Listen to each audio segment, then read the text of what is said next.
Negocie como se sua vida dependesse disso. Capítulo 2. Seja um espelho. 30 de setembro de 1993. Manhã fresca de outono.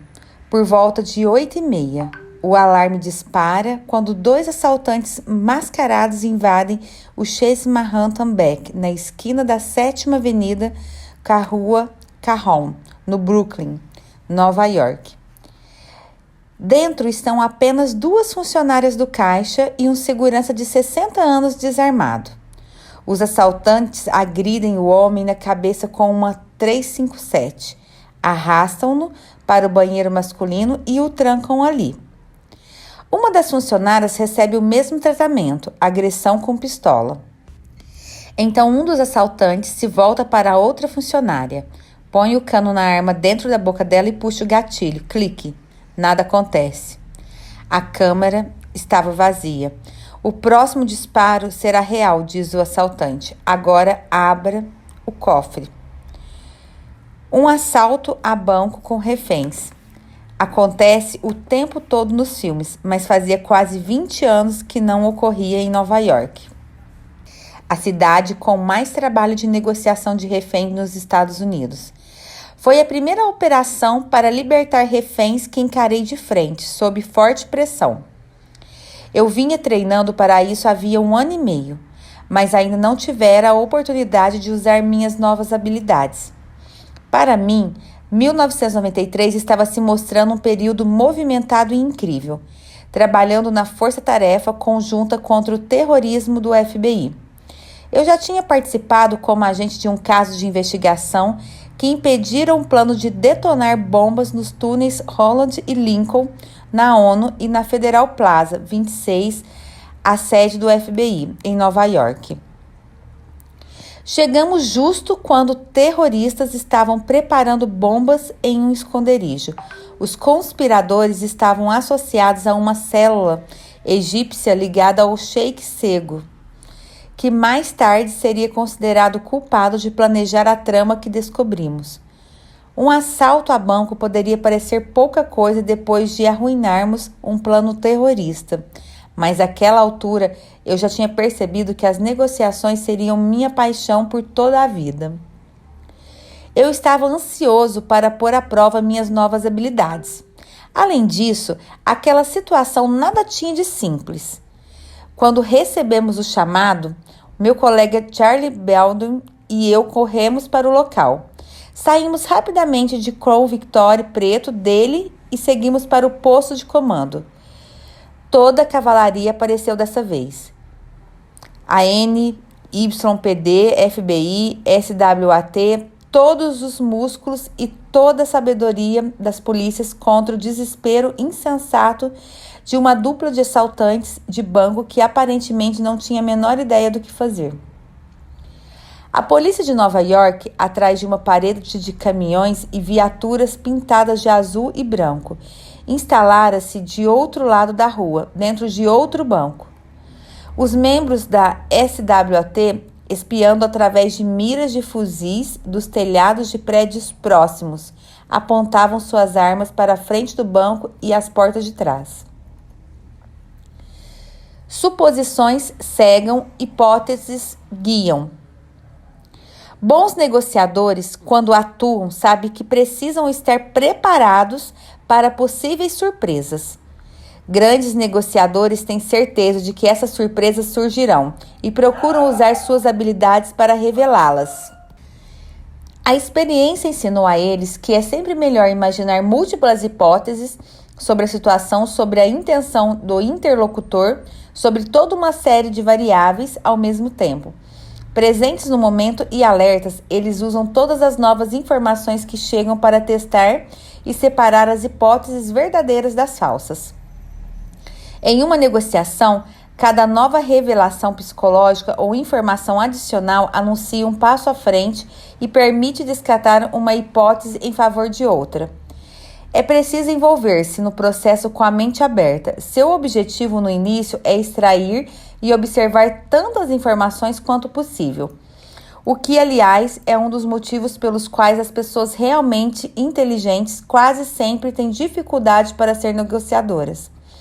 Elas são tão inteligentes que pensam não haver nada para descobrir.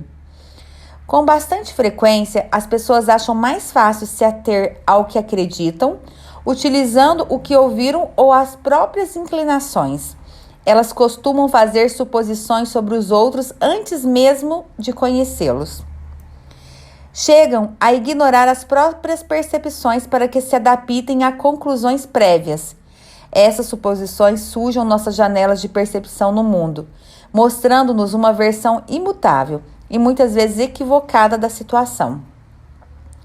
Grandes negociadores são capazes de questionar as suposições que os outros jogadores envolvidos aceitam por fé ou arrogância.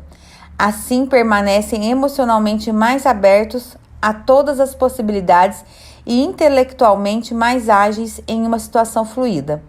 Infelizmente, em 1993, eu estava longe de ser um grande negociador. Todos pensaram que a crise logo seria resolvida. Os bandidos tinham pouca escolha, a não ser se render, ou assim pensamos. O dia começou com a informação de que eles queriam se render. Mal sabíamos que isso era um árduo que o líder deles plantara para ganhar tempo. E durante todo o dia, ele se referiu à influência que os outros 4 assaltantes exerciam sobre ele. Eu ainda não havia aprendido a ficar atento ao uso exagerado de pronomes pessoais pelo interlocutor. Nós, eles ou eu. Quanto menos importante ele se mostra, mais importante provavelmente é, e vice-versa. Depois descobriríamos que havia apenas mais um assaltante, que havia sido enganado para participar do assalto. Na verdade, eram 3, mas o terceiro era o motorista, que foi embora antes mesmo de entrarmos em cena. O sequestrador líder estava realizando a própria operação de contra-inteligência, alimentando-nos com todo tipo de informação errada. Ele queria que pensássemos que havia um grupo de conspiradores com ele, de vários países. Queria também que acreditássemos que seus parceiros eram muito mais voláteis e perigosos do que ele. Em retrospecto, é óbvio que o plano do jogo dele era claro. Queria nos confundir ao máximo até encontrar uma saída. Ele dizia o tempo todo que não estava no comando e que cada decisão era responsabilidade dos outros. Indicava que estava assustado, ou pelo menos um pouco hesitante. Quando lhe pedimos para transmitir certas informações, e ainda assim sempre falava com toda a calma e absoluta confiança. Isso foi uma lição para mim e meus colegas. Enquanto você não souber com quem está lidando, você não sabe com o que está lidando. Embora o chamado tenha sido feito às 8h30, quando chegamos ao outro lado da rua, em frente ao banco e fizemos contato, eram cerca de 10h30. Parecia que tudo correria como em outras vezes, de acordo com as regras, rápido e tranquilo. Nossos comandantes pensaram que seria vapt-vupt, porque os bandidos, em tese, queriam se entregar. Isso se tornaria um problema mais tarde, quando as negociações emperraram e o comando ficou constrangido, porque havia cometido o erro de compartilhar esse otimismo inicial com a imprensa, baseado em informações iniciais e equivocadas. Chegamos à cena para fazer uma rendição, mas a situação mudou quase imediatamente. Tudo o que supusemos que sabíamos estava errado. Acalme o esquizofrênico. Nosso centro de operação na negociação foi montado no escritório de um banco bem do outro lado da estreita rua onde ficava a agência do Chase. Estávamos próximos demais do local dos reféns. Então, logo de cara, saímos em desvantagem. Nos posicionamos a menos de 30 metros do epicentro da crise, quando o desejável seria estar em um lugar um pouco mais protegido. É preciso haver alguma distância entre você e o pior cenário que talvez esteja à sua espera do outro lado. Quando eu e meu parceiro chegamos, fui logo designado para instruir o negociador do departamento de polícia que estava ao telefone. Seu nome era Joey e ele estava indo bem. Mas nesse tipo de situação, ninguém trabalha sozinho. Sempre atuávamos em equipe. O raciocínio por trás dessa política era que quanto mais houvesse, maior o número de informações extra que poderíamos colher.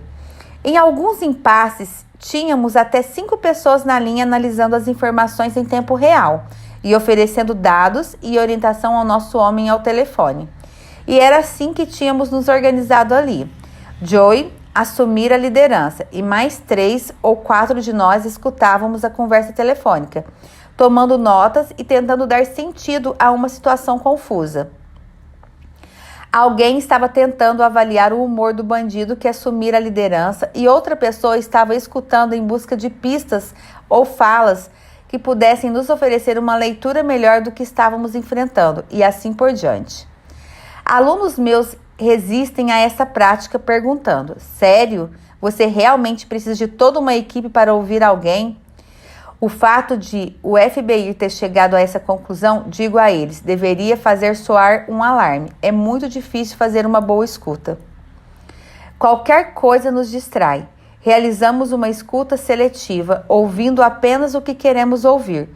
Nossas mentes buscando cognitivamente a consistência e não a verdade.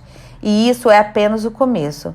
A maioria das pessoas entra em uma negociação tão preocupada com argumentos que sustentem sua posição que é incapaz de escutar de modo atento.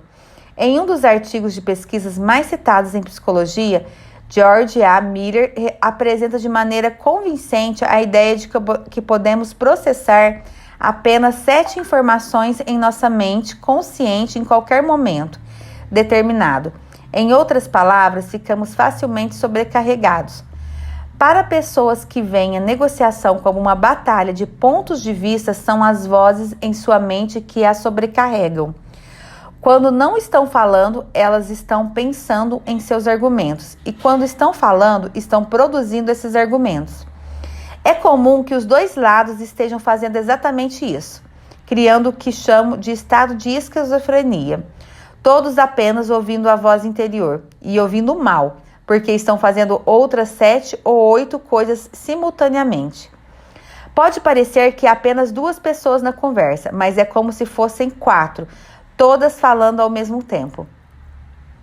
Há uma maneira eficaz de silenciar a voz em sua mente e a voz na mente do outro ao mesmo tempo.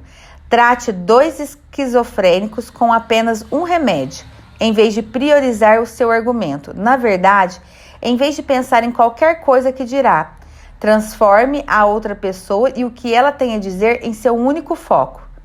Nesse modo de real escuta ativa e com a ajuda das táticas que aprenderá nos próximos capítulos, você desarmará seu interlocutor, fará com que ele se sinta seguro.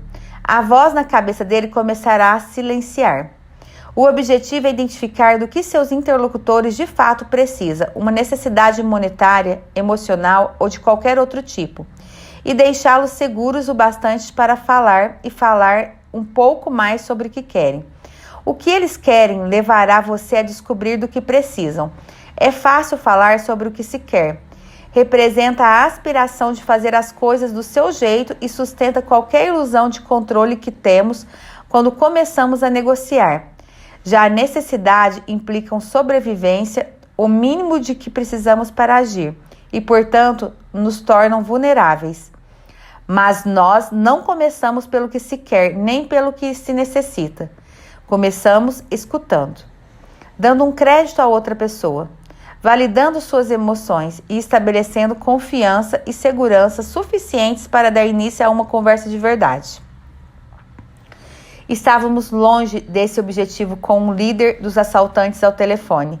Ele continuou criando estranhas cortinas de fumaça, não dizia seu nome, tentava disfarçar a voz, estava sempre falando a Joey que iria colocá-lo no viva voz para que todos perto dele do banco pudessem ouvir então.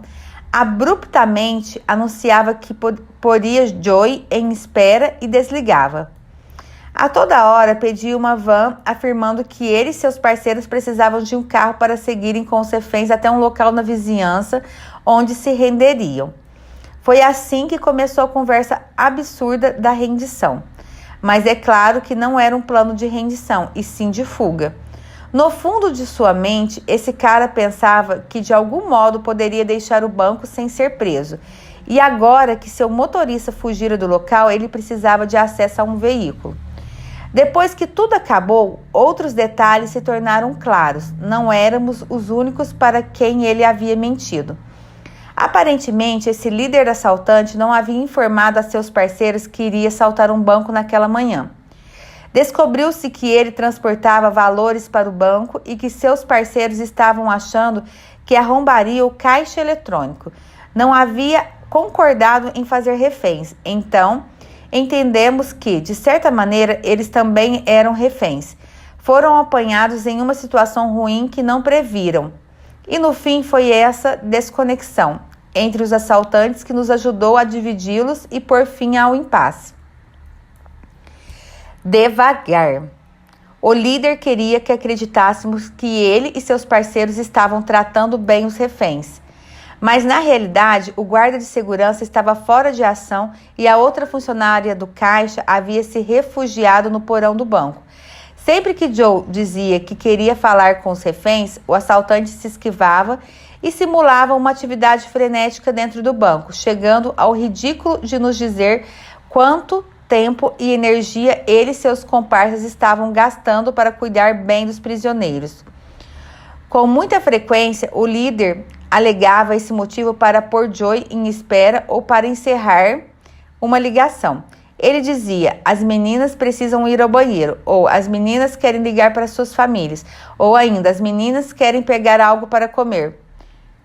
Joe estava fazendo um bom trabalho ao manter o cara falando, mas a abordagem de negociação que os departamentos de polícia usavam na época tinham limitações. A abordagem era metade MSU, Making Switch Up, inventar merda, e metade uma espécie de tática de vendas. Em suma, tentar persuadir, coagir ou manipular de qualquer maneira possível. O problema é que estávamos com pressa demais, pressionando muito por uma solução rápida. Queríamos resolver o problema e não demover as pessoas. Avançar rápido demais é um dos erros que todos os negociadores tendem a cometer. Se estamos com muita pressa, o outro lado pode sentir que não está sendo ouvido e que não inspira confiança, que não temos a confiança que construímos. Muitas pesquisas recentes concluíram que a passagem de tempo é uma das ferramentas mais importantes para um negociador. Quando o processo fica mais lento, também fica mais calmo. Afinal de contas, quem está falando não está atirando. Houve um alívio quando os assaltantes começaram a reclamar que queriam comida. Joe ficou indo e voltando com eles durante algum tempo, discutindo o que comeriam e como entregaríamos a eles. Isso se tornou uma negociação por si só. Acertamos tudo. Nos preparamos para enviar a comida por meio de uma espécie de robô, porque só assim o cara se sentiu confortável, mas então ele voltou atrás e disse para esquecermos o assunto. Contou que havia encontrado alguma comida lá dentro. Era um obstáculo após o outro, uma cortina de fumaça após outra. Quando parecia que estávamos fazendo um pequeno progresso, o líder dava uma virada abrupta ou desligava o telefone na nossa cara, ou mudava de ideia. Enquanto isso, nossos investigadores pesquisavam o registro de cada um de dezenas de veículos estacionados ali perto. Conseguiram falar com os proprietários de todos, exceto um carro que pertencia a alguém chamado Chris Watts. Essa se tornou nossa única pista na época, e enquanto nosso interminável vai e vem continuava ao telefone, enviamos um grupo de policiais ao endereço de Chris Watts. Lá, eles encontraram alguém que conhecia Chris Watts e concordou em ir à cena do impasse para possivelmente identificá-lo. Ainda não tínhamos uma imagem do interior do banco, então nossa testemunha ocular teve que ser uma testemunha auditiva, e ela identificou Chris Watts pela voz. Agora sabíamos mais sobre nosso adversário do que ele pensava que sabíamos, o que nos deu uma vantagem momentânea. Estávamos encaixando todas as peças do quebra-cabeça, mas isso não nos aproximou no fim do jogo, que terminaria quando determinássemos com certeza quem estava dentro do prédio, assegurássemos a saúde e o bem-estar dos reféns e retirássemos todos em segurança, os mocinhos e os bandidos. A voz. Depois de 5 horas, como ainda estávamos empacados, o tenente encarregado me pediu para assumir a negociação. Joey estava fora e eu estava dentro. Na prática, essa era a única jogada estratégica à nossa disposição que não envolvia uma escalada de força. O homem que agora conhecíamos como Chris Watts continuava encerrando as ligações abruptamente, então meu trabalho era encontrar uma maneira de mantê-lo falando. Mudei minha voz para a voz de locutor de FM, tarde da noite, profunda, suave, lenta e tranquilizadora. Eu fora instruído a, sem nenhum aviso, em substituição a Joey, contrariando o protocolo. Foi uma manobra astuta do tenente de NYPD para agitar a cena, mas o tiro poderia facilmente ter saído pela culatra. A voz reconfortante foi a chave para atenuar o embate. Chris Watts ouviu minha voz na linha e me interrompeu imediatamente. Ei, o que houve com Joey? Respondi. Joey saiu. Aqui é o Chris. Agora você vai falar comigo. Não era uma pergunta. Fiz uma afirmação com inflexão para baixo em um tom de voz com a mesma característica.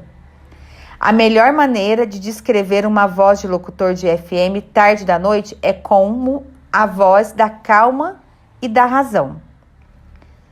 Quando estão deliberando sobre uma estratégia ou abordagem de negociação, as pessoas costumam concentrar todas as suas energias no que dizer ou fazer. Entretanto, o nosso jeito de ser, nossa atitude e expressão de maneira geral é mais fácil de representar. E também um modo mais imediatamente eficaz de exercer influência.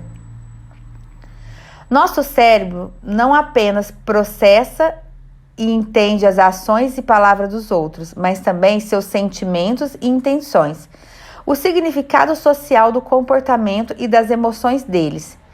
Em um nível mais inconsciente, podemos compreender a mente de outra pessoa não por meio de algum tipo de pensamento, mas literalmente captando o que ela está sentindo. Pense nisso como uma espécie de telepatia neurológica involuntária. Cada um de nós, a cada momento, sinalizando ao mundo se está pronto para brincar ou lutar, rir ou chorar. Quando irradiamos cordialidade e aceitação, as conversas parecem fluir. Quando entramos em uma sala exalando conforto e entusiasmo, atraímos as pessoas para nós. Sorria para alguém na rua e, por reflexo, essa pessoa vai sorrir também. Entender esse reflexo e pô-lo em prática é crucial para o sucesso de praticamente cada habilidade de negociação que se pode aprender. É por isso que sua ferramenta mais potente em qualquer comunicação verbal é a voz.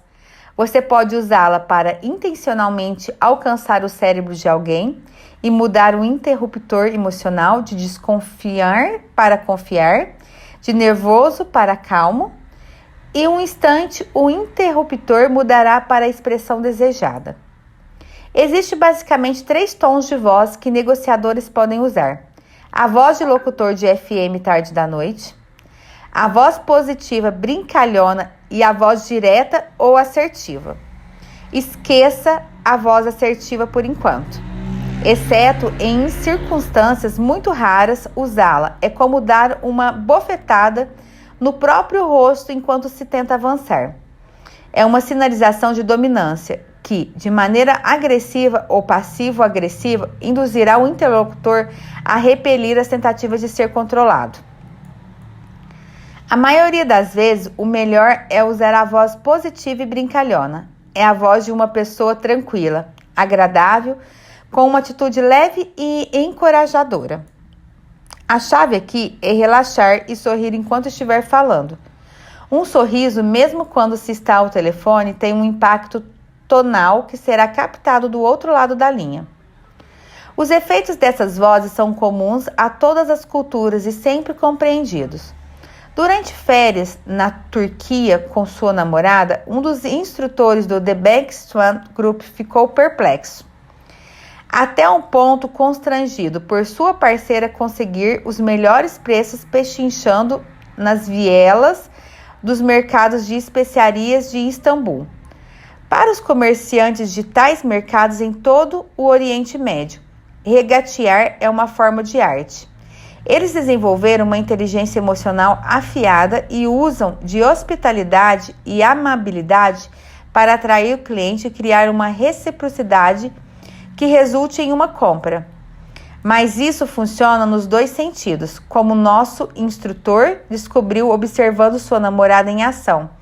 Ela tratava cada negociação como um jogo divertido, de modo que, mesmo quando a pressão poderia soar meio agressiva, seu sorriso e seu jeito brincalhão levavam os comerciantes a ceder.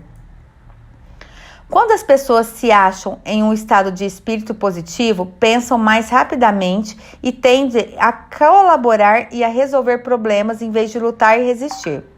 Isso se aplica a quem ganha o sorriso e também a quem sorri. Um sorriso em seu rosto e em sua voz aumentará a sua agilidade mental. A voz brincalhona não era uma opção com Chris Watts. A do locutor de FM tarde da noite, sim. Quando você muda a inflexão para baixo, falando lenta e claramente, você transmite que está no controle. E quando inverte a voz para cima, chama uma resposta. Por quê? Porque esse tom embute um grau de incerteza e faz uma afirmação soar como uma pergunta. A porta estava aberta para o cara assumir a liderança. Então ali eu tive o cuidado de permanecer calmo e me mostrar seguro. É a mesma voz que posso usar em uma negociação de contrato. Quando o não admite discussão. Se vejo uma cláusula de prestação de serviço, por exemplo, digo, não fazemos prestação de serviço. Assim, abrupto, direto, simples e amistoso. Não ofereça alternativa, porque isso incorreria em mais discussão. Então, faça uma declaração direta. Foi minha cartada ali. Eu disse, Joy saiu, agora você vai falar comigo. Acordo feito. Você pode ser bem direto, desde que transmita segurança por meio de um tom de voz que afirme, eu estou bem. Você está bem? Vamos resolver as coisas? A maré estava mudando. Chris Watts se agitou, mas àquela altura tinha poucas opções. O outro bandido desceu ao porão para buscar uma das funcionárias do caixa. Ela desaparecera no subsolo em algum momento, mas Chris Watts e seu cúmplice não a haviam perseguido porque sabiam que ela não iria a lugar nenhum. Agora, esse assaltante a arrastava de volta escada acima e a punha ao telefone. Ela disse, eu estou bem. Só isso. Falei, quem é? Ela repetiu, eu estou bem. Eu queria que ela continuasse falando, então perguntei como se chamava, mas então, de repente, ela não estava mais na linha. Essa foi uma jogada brilhante da parte de Chris Watts, provocando-nos com a voz da mulher. Ele fazia uma ameaça sutil e indireta, uma maneira de indicar que estava dando as cartas do outro lado da linha, sem agravar ostensivamente a situação. Ele nos oferecera uma prova de vida, confirmando que, de fato, havia reféns em estado decente o bastante para falar ao telefone, mas não permitiu que obtivéssemos qualquer informação útil. Com isso, conseguiu recuperar algum controle sobre a situação. Espelhamento. Chris Watts voltou ao telefone tentando agir como se nada tivesse acontecido. Mostrava-se um pouco agitado. Isso era certo, mas ao menos estava a fim de falar. Nós identificamos cada carro na rua e falamos com todos os proprietários, exceto um, disse eu a Watts.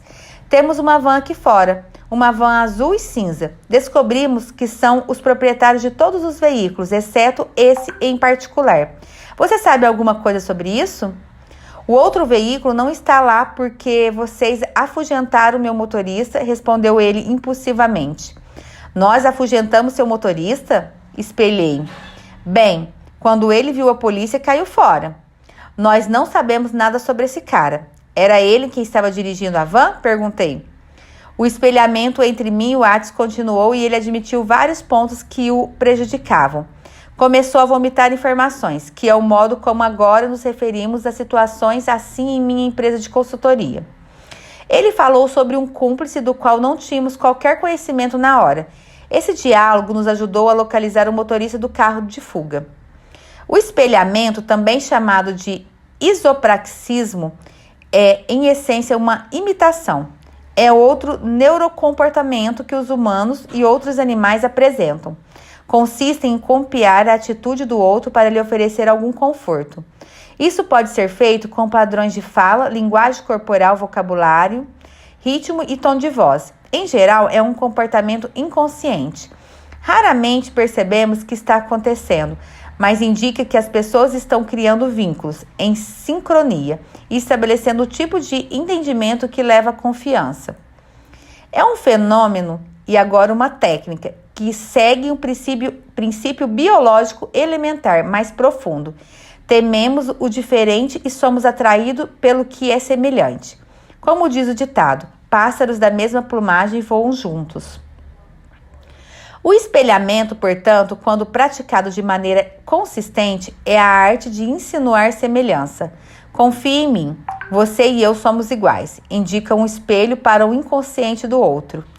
Quando estamos atentos a essa dinâmica, nós a enxergamos em toda parte. Casais caminhando na rua com passos em perfeita sintonia, amigos conversando no parque, ambos balançando a cabeça e cruzando as pernas ao mesmo tempo. Essas pessoas estão, em uma palavra, conectadas. Embora o espelhamento seja com mais frequência associado às formas de comunicação não verbal, em especial a linguagem corporal, no caso de um negociador, um espelho se limita às palavras e nada mais. Desconsidera a linguagem corporal, o sotaque, o tom ou o modo de se expressar. Concentra-se nas palavras.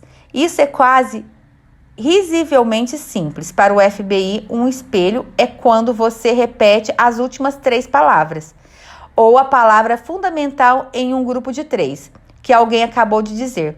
De todas as ferramentas para negociação de reféns do FBI, o espelhamento é a que mais evoca um truque da mente Jedi simples, mas ainda assim espantosamente eficaz. Ao repetir o que o outro disse, você desencadeia esse instinto de espelhamento e seu interlocutor inevitavelmente irá raciocinar sobre o que acabou de ser dito e sustentar o processo de conexão. O psicólogo Richard Wiseman convidou garçons para participar de um estudo cujo o objetivo era identificar o método mais eficaz para criar uma conexão com estranhos. Espelhamento ou reforço positivo.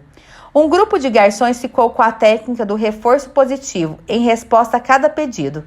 Cobria os clientes de elogios e incentivos, usando declarações como ótimo, sem problema, com certeza. Outro grupo de garçons espelhou seus clientes, ou seja, limitou-se a repetir-lhes seus pedidos. Os resultados foram impressionantes. A gorjeta média dos garçons que usaram o método do espelhamento foi 70% maior que a daqueles que usaram o reforço positivo.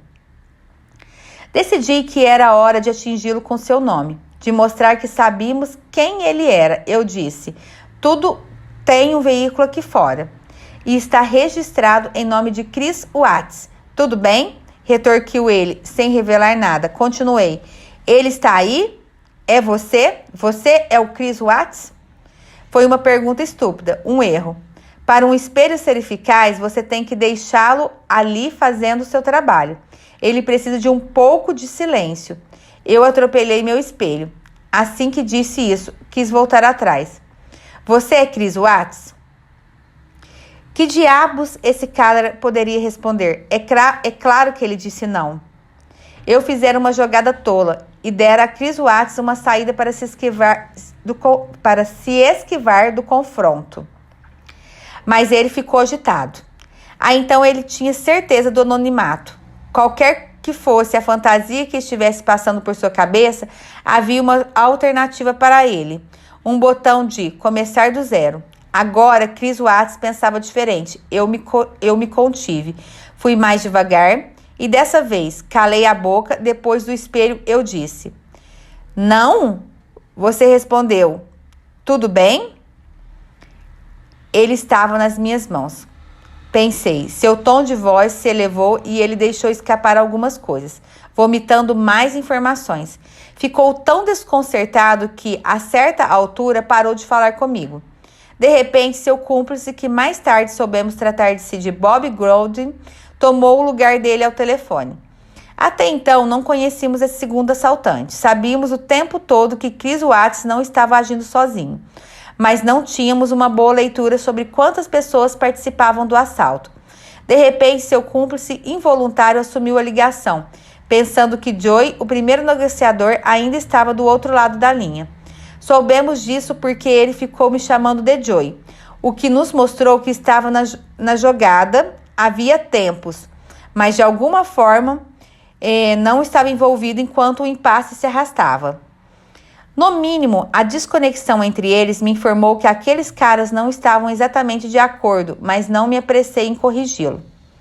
Outra coisa, parecia que esse segundo cara estava falando através de uma toalha ou um moletom, como se estivesse mordendo algum tipo de tecido. Ter chegado ao ponto de disfarçar a voz era claramente um sinal de que estava assustado. Parecia nervoso e muito agitado, ansioso em relação ao desfecho daquela situação. Tentei acalmá-lo, ainda com a voz de locutor em inflexão para baixo, eu disse: Ninguém vai a lugar nenhum. Ninguém vai se ferir. 1 minuto e meio depois, a agitação pareceu desaparecer. O tom abafado também. Sua voz soou muito mais clara quando ele disse: Eu confio em você, Joey. Quanto mais eu mantinha esse segundo cara ao telefone, mais ficava claro que ele não queria estar naquele lugar. Bob queria sair, e é claro que queria sair sem ser ferido. Ele já estava profundamente envolvido, mas não queria se envolver ainda mais. Não tinha começado o dia pensando em assaltar um banco, mas só passou a enxergar uma saída ao ouvir minha voz, calma, do outro lado da linha. O 7º maior exército permanente do mundo estava de prontidão do lado de fora. E é esse o tamanho da NYPD, em força total, e suas armas estavam apontadas para ele e seu parceiro. Obviamente, Bob estava desesperado para sair por aquelas portas desarmado. Eu não sabia em que lugar do banco Bob estava, até hoje. Não sei se ele conseguiu se afastar do parceiro ou se estava falando comigo à vista de Chris Watts. Só sei que capturei sua atenção total e que ele estava procurando uma maneira de encerrar o impasse, ou pelo menos de encerrar seu papel naquilo. Mais tarde, eu soube que entre um telefonema e outro, Chris Watts estava ocupado escondendo dinheiro no interior das paredes do banco. Também queimou pilhas de notas diante das duas reféns. Parece um comportamento estranho, mas para um cara como Chris Watts havia uma certa lógica. Aparentemente, ele pusera na cabeça que podia queimar, digamos, $50 mil, e se contasse que faltava $300 mil, os funcionários do banco não pensariam em procurar os outros 250 mil. Era um engodo interessante. Não exatamente inteligente, mas interessante. Mostrava uma estranha atenção aos detalhes. Em sua mente, se ele conseguisse escapar daquela armadilha que fizera para si mesmo, poderia ficar na surdina durante algum tempo e voltar no futuro para pegar o que escondera. O dinheiro já não constaria dos registros do banco. O que gostei nesse segundo cara, Bob, foi que ele não tentou fazer nenhum jogo comigo ao telefone. Foi correto, então pude responder de maneira igualmente correta. Da mesma maneira que eu tinha uma resposta para tudo que colocava, ele tinha uma resposta para tudo que eu dizia. Portanto, estávamos juntos. A experiência me dizia que tudo que eu tinha a fazer era continuar falando e ele viria. Encontraríamos uma maneira de tirá-lo do banco, com ou sem o Chris Watts. Alguém da minha equipe me entregou um bilhete. Pergunte se ele quer sair. Então eu disse: Você quer sair primeiro? Fiz uma pausa, permanecendo em silêncio. Eu não sei como faria isso, disse Bob por fim. O que impede você de fazer isso agora? Perguntei. Como faço isso? Indagou ele em resposta. Vou lhe dizer. Você me encontra lá fora, na frente do banco agora. Esse foi um momento de grande avanço para nós, mas ainda tínhamos que tirar Bob dali e encontrar uma maneira de fazê-lo saber que eu estaria esperando por ele do outro lado da porta. Eu lhe dera a minha palavra de que ele se renderia a mim e não seria ferido, e agora tínhamos que fazer isso acontecer. Com muita frequência, essa fase de implementação pode ser a mais difícil. Nossa equipe se desdobrou para organizar um plano eficaz. Comecei a vestir um colete à prova de balas, examinamos a cena e calculamos que eu poderia me posicionar atrás de um dos caminhões grandes que havíamos estacionado em frente ao banco. Isso me daria alguma cobertura. Em seguida, nós nos deparamos com uma daquelas situações enlouquecedoras em que uma das mãos não sabe o que a outra está fazendo. No início do impasse, uma das equipes ergueu uma barricada diante da porta do banco.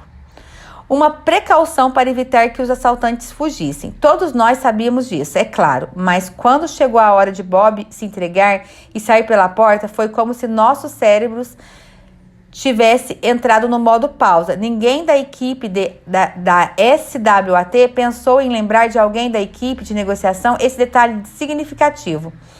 Durante longos instantes, Bob não conseguiu sair, e eu senti um enjoo no estômago ao pensar que qualquer que fosse o progresso que acabáramos de fazer com esse cara, aquilo não daria em nada. Enquanto nos recuperávamos do baque, 2 caras da SWAT avançaram para a entrada com escudos e armas em punho para remover os cadeados e a barricada da porta. E nesse momento, eles ainda não sabiam o que enfrentaria do outro lado. Foi super tenso. Podia haver dezenas de armas apontadas para esses 2 caras da SWAT, mas eles não podiam fazer nada a não ser aproximar-se lentamente. Eram sólidos como pedra. Eles destrancaram a porta, recuaram e por fim o caminho ficou livre. Bob saiu. As mãos para o alto, eu tinha dado a ele uma série específica de instruções sobre o que fazer e o que esperar ao passar pela porta. Os 2 caras da SWAT o revistaram. Bob se virou, olhou e disse: "Onde está o Chris? Me levem até o Chris." Por fim, o trouxeram até a mim e pudemos interrogá-lo em nosso posto de comando improvisado. Foi só aí que soubemos que havia apenas outro assaltante dentro do banco. Informações que enfureceu o comandante. Mais tarde, entendi por que ele ficou tão zangado e constrangido com essa reviravolta. O tempo todo, ele vinha dizendo à mídia que havia muitos assaltantes lá dentro. Uma assembleia internacional de bandidos, lembra? Mas agora que se revelara que o assalto era basicamente uma operação de 2 homens, um dos quais sequer queria participar, parecia que o comandante não tinha compreendido a situação. Porém, como eu disse, ainda não sabíamos da reação do comandante. Tudo o que sabíamos era que, segundo aquelas novas informações, estávamos mais perto do que pensávamos de alcançar o resultado desejado. Foi um desdobramento positivo, algo para comemorar. Com os dados mais recentes, seria muito mais fácil seguir negociando, mas o comandante estava furioso. Ele não gostou de ter sido enganado, então ordenou a um dos caras da unidade de resposta da assistência técnica, TARO, na sigla em inglês da NYPD, que pusesse uma câmera dentro do banco, um microfone, qualquer coisa. Agora que eu estava atracado com Bob, o comandante me trocou por outro negociador principal ao telefone. O novo negociador jogou da mesma maneira que eu, algumas horas antes, e falou: "Aqui é Dominique, agora você vai falar comigo." Dominique Missino era um ótimo negociador de reféns, na minha opinião, um dos grandes closers, fechadores do mundo. Closer é o termo que se usa com frequência para designar o cara que chega para acertar os últimos detalhes e garantir o acordo. Ele não ficava agitado e era bom no que fazia. Prático, safo, Dominique avançou aos poucos. E então uma coisa incrível aconteceu. Algo quase desastroso. Quando estava falando com Dominique, Chris Watts ouviu o som de uma ferramenta elétrica perfurando a parede atrás dele. Era um dos nossos caras da Taro, tentando plantar um microfone ali dentro, precisamente no lugar errado. Precisamente no momento errado. Chris Watts já estava agitado bastante depois de seu parceiro se entregar daquela maneira e deixá-lo sozinho sob cerco. Ao escutar nosso cara furando a parede, ele explodiu. Chris Watts respondeu como um pitbull acuado em um canto. Chamou Dominique de mentiroso. Dominique permaneceu imperturbável, manteve a calma enquanto Watts se enfurecia do outro lado da linha, e sua serenidade acabou levando o cara da fervura para o fogo brando. Em retrospecto, foi uma manobra tola tentar pôr um microfone dentro do banco naquele último estágio. Uma manobra nascida da frustração e do pânico. Havíamos conseguido tirar um dos assaltantes, mas agora perdíamos parte do controle. Assustar o único bandido restante, que poderia ser um cara descontrolado, não sabíamos, foi uma má ideia. Quando Dominique começou a trabalhar para acalmar a situação, Chris Watts facilitou as coisas para nós. Ele disse: "E se eu deixar uma refém sair?" Isso veio como que do nada. Dominique não tinha pensado em perguntar, mas Chris Watts ofereceu uma das funcionárias do caixa como se isso não fosse nada demais. E para ele, naquele estágio tardio do impasse, acho que não era mesmo. O assaltante talvez imaginasse que uma jogada conciliatória poderia lhe dar tempo para descobrir uma maneira de escapar. Dominique permaneceu calmo, mas aproveitou a oportunidade. Disse que queria falar com a refém primeiro para ter certeza de que tudo estava bem. Então, Chris Watts pegou uma das mulheres e a pôs ao telefone. A mulher estava atenta ao que se passava. Sabia que houvera algum tipo de confusão quando Bob decidiu se entregar. Mas, embora estivesse completamente apavorada, teve a presença de espírito de fazer uma pergunta coerente sobre a porta. Eu me lembro de pensar que isso mostrou enorme autoconfiança. Ela estava apavorada, era prisioneira, foi tratada com alguma violência e ainda preservava a sanidade mental, ela disse. "Você tem certeza de que tem uma chave da porta da frente?" Dominique respondeu. "A porta da frente está aberta." E estava. No fim das contas, o que aconteceu foi que uma das mulheres saiu ilesa e mais ou menos uma hora depois a outra mulher veio também ilesa. Estávamos trabalhando para tirar o guarda do banco, mas pelos relatos das funcionárias não havia como ter certeza sobre seu estado. Não sabíamos sequer se ele ainda estava vivo. Elas não o viam desde que o assalto fora anunciado naquela manhã. Ele podia ter tido um ataque cardíaco e morrido, não havia como saber. Mas Chris Watts tinha um último truque na manga. Ele manobrou rápido e inesperadamente ofereceu-se para sair. Talvez tenha pensado que poderia nos pegar desprevenidos uma última vez. O estranho em sua súbita aparição foi que ele olhava ao redor, examinando a cena, como se ainda pensasse que havia alguma forma de evitar ser pego. Até o momento em que os policiais o algemaram, seus olhos corriam de um lado para o outro, procurando alguma oportunidade. As luzes fortes estavam sobre ele, já rendido. Mas em algum lugar, no fundo de sua mente maquinadora, fugidia, Chris Watts talvez acreditasse que tinha uma chance. Foi um dia longo, mas entrou para a história como um sucesso. Ninguém se feriu. Os bandidos estavam sob custódia. E eu saí da experiência humilhado por quanto ainda havia para aprender. Mas ao mesmo tempo, estimulado e inspirado pelo poder visceral da emoção, do diálogo e da caixa de ferramentas em evolução no FBI. Essa caixa continha táticas psicológicas capazes de influenciar e persuadir praticamente qualquer pessoa, em qualquer situação. Durante as décadas que se seguiram à minha iniciação no mundo das negociações de alto risco, muitas vezes fiquei impressionado com o quanto condutas aparentemente simples podem ser valiosas. A capacidade de entrar na cabeça e, com o tempo, na pele do interlocutor depende dessas técnicas e da disposição para mudar a abordagem. De acordo com novas evidências, ao longo do caminho, quando trabalho com executivos e estudantes para desenvolver essas habilidades, sempre tento reforçar a mensagem de que estar certo não é a chave para uma negociação bem-sucedida. O que faz diferença é ter a mentalidade correta. Como confrontar e encontrar o caminho sem confronto. Quando me refiro ao espelhamento como uma espécie de mágica ou um truque da mente Jedi, não estou brincando. Essa técnica, de fato, fornece a capacidade de discordar sem ser desagradável. Para considerar quão útil ele pode ser, Pense em um ambiente de trabalho qualquer. Invariavelmente, ainda há alguém em uma posição de autoridade que chegou ao cargo empregando uma assertividade agressiva, por vezes valendo-se de intimidação e evocando as suposições verticais de comando e controle da velha escola, segundo as quais o chefe está sempre certo. E não vamos nos iludir. Quaisquer que sejam as regras evoluídas da nova escola, em qualquer ambiente de trabalho ou outro, sempre será preciso lidar com pessoas rígidas e de mentalidade antiquada que preferem anuência à colaboração. Usar uma abordagem de pitbull com outro pitbull geralmente resulta em um cenário caótico, muitos sentimentos feridos e mágoas.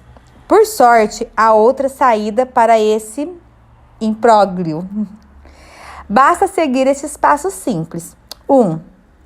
Use a voz de locutor de FM tarde da noite. 2. Comece com desculpe. 3. Espelhe. 4. Permita que o silêncio se instale. 4 segundos é o tempo mínimo para que o espelho opere sua mágica sobre seu interlocutor. 5. Repita. Uma de minhas alunas comprovou a eficácia desse processo em seu local de trabalho. Seu chefe era impulsivo e conhecido por suas passadinhas, uma prática irritante que consistia em aparecer de surpresa no escritório ou na baia de alguém com uma missão urgente e mal planejada, que resultava em muito trabalho desnecessário. Tentativas anteriores de questionar a prática havia criado resistência imediata. Dizer que há uma maneira melhor era sempre interpretado por esse chefe como há uma maneira preguiçosa. Uma dessas passadinhas ocorreu perto do fim de um longo trabalho de consultoria que havia produzido, literalmente, milhares de documentos. O chefe, ainda cético em relação a qualquer coisa digital, queria segurança de ter cópias em papel. Ele passou pela porta da sala da minha aluna e disse: "Vamos fazer 2 cópias de todos os documentos." "Desculpe, 2 cópias?" espelhou ela em resposta, lembrando-se não apenas da voz de locutor, mas usando um tom questionador ao espelhar. A intenção por trás da maioria dos espelhos deve ser: por favor, me ajude a entender. Toda vez que você espelha alguém, ele reformula o que disse. E nunca será exatamente como da primeira vez. Pergunte a alguém: o que você quer dizer com isso? E é provável que provoque irritação ou uma atitude defensiva. Um espelho, porém, lhe dá a clareza que você busca e, ao mesmo tempo, indicará respeito e preocupação com o que a outra pessoa está dizendo. "Sim", respondeu o chefe, "uma para nós e outra para o cliente." "Desculpe, então você está dizendo que o cliente pediu uma cópia e que precisamos de outra para uso interno?" "Na verdade, vou checar com o cliente. Eles não pediram nada, mas eu não abro mão de uma cópia. É assim que eu trabalho."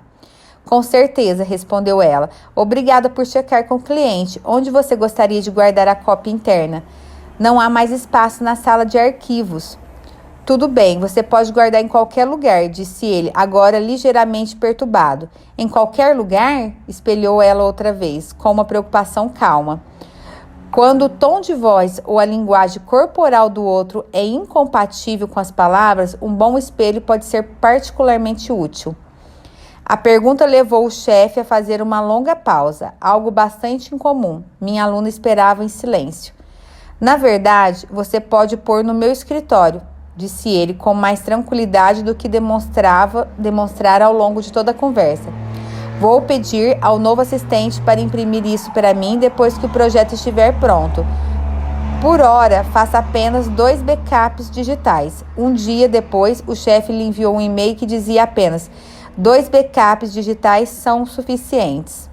Não muito tempo depois, recebi um e-mail empolgado dessa aluna. "Fiquei chocada. Adoro espelhos.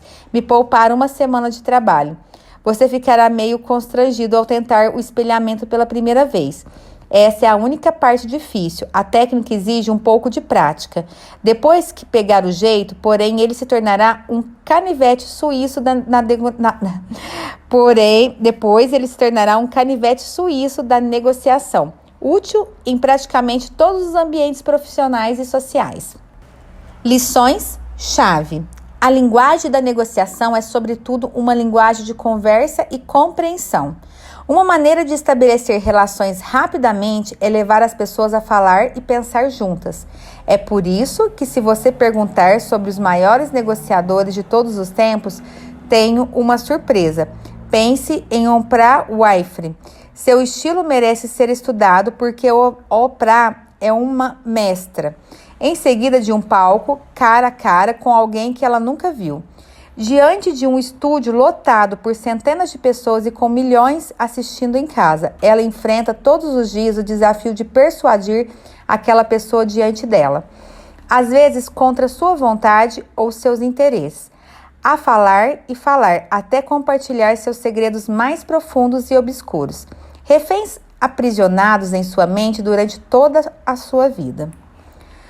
Observe com mais atenção um relacionamento desse tipo, depois de ler este capítulo, e de repente você verá um conjunto refinado de habilidades poderosas, um sorriso consciente para aliviar a tensão, o uso de linguagem verbal e não verbal sutil para sinalizar empatia e, portanto, segurança, uma certa inflexão para baixo na voz, o emprego de tipos específicos de pergunta, evitando outras, toda uma série de competências até então ocultas que se provarão inestimáveis para você depois que aprender a usá-las. Para relembrar, eis algumas lições chaves desse capítulo. Um bom negociador se prepara ao entrar para possíveis surpresas. Um grande negociador tem certeza de que encontrará surpresas. Seu objetivo é usar suas habilidades para revelá-las. Não se prenda às suposições, encare-as como hipótese e use a negociação para testá-las com rigor. Pessoas que veem a negociação como uma batalha de argumentos ficam sobrecarregadas ouvindo muitas vozes internas. A negociação não é um ato de batalha, mas sim um processo de descoberta. O objetivo é descobrir tantas informações quanto possível. Para silenciar as vozes internas, faça com que o seu foco único e abrangente seja a outra pessoa e o que ela tem a dizer. Devagar, ir rápido demais é um dos erros que todos os negociadores costumam cometer. Se estamos com muita pressa, a pessoa do outro lado pode sentir que não está sendo ouvida. Há risco de minar o entendimento e a confiança que se construiu. Ponha um sorriso no rosto. Quando as pessoas se encontram em um estado de espírito positivo, pensam mais depressa e tendem mais facilmente a colaborar e a resolver o problema, em vez de lutar e resistir. A positividade deixa você e seu interlocutor mais ágeis mentalmente. Existem 3 tons de voz disponíveis aos negociadores. A voz de locutor de FM tarde da noite, empregue-a seletivamente para apresentar seu argumento. Use uma inflexão para baixo na voz, mantendo-a calma e lenta.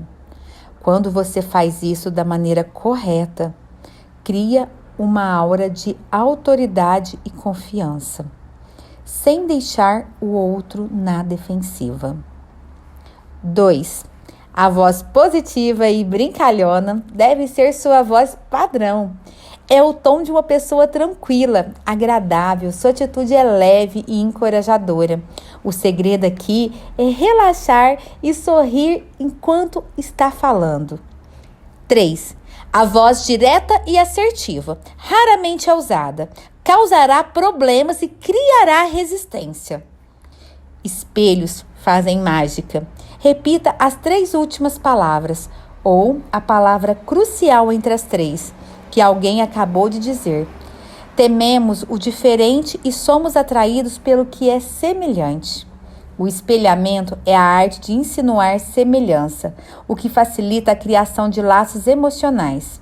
Use espelhos nessas situações para incentivar o outro lado a ter empatia e a construir vínculos com você, para manter a pessoa falando, para ganhar tempo do seu lado e se reorganizar e para incentivar seu interlocutor a revelar a estratégia dele.